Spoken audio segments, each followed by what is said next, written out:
Reports say that multiple outlets have released the FBI and prosecutors' filings on the Charlie Kirk shooter. Now, inside those filings, there are certain text messages between Tyler Robinson and his transgender roommate, and they specify transgender multiple times. And here's what they reveal. Robinson left a note that read, "I had the opportunity to take out Charlie Kirk, and I'm going to take it."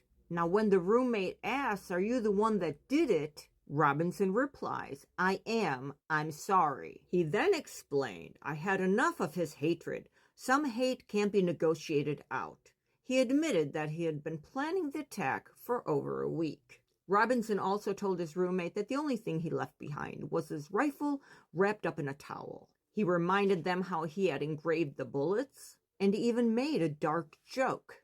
"If I see notices bulge, UWU on Fox News, I might have a stroke."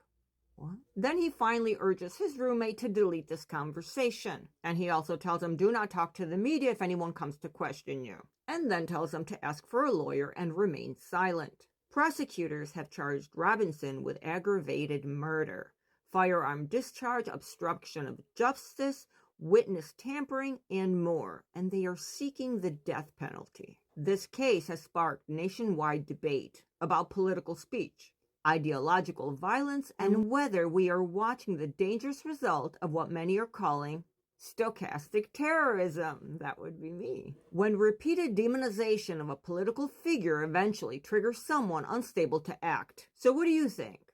Are we seeing the consequences of this non-stop rhetoric leading to real-world violence? Now, here's what I find odd. I find it very odd that these text messages almost seemed like they were sent on purpose. Almost like, let's say, I don't want to incriminate the people that helped me. The text messages are giving fake vibes. It's very rehearsed. It's very, I don't know. I just don't see these people.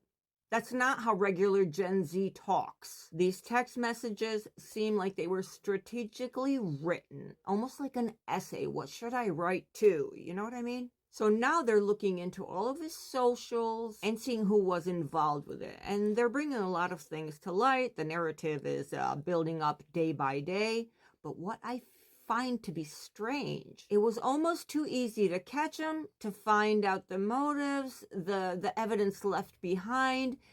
It just seems like for such a professional shoot to be done, everything else seems so amateur. So I understand when people think that this guy is a scapegoat.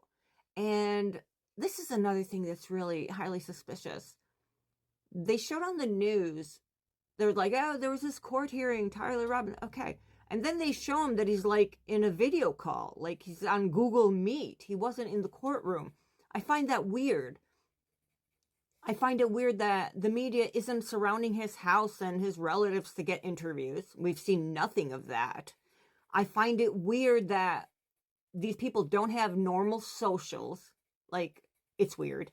And I find it weird how he's on a Google Meet FaceTime video to be in court. Why?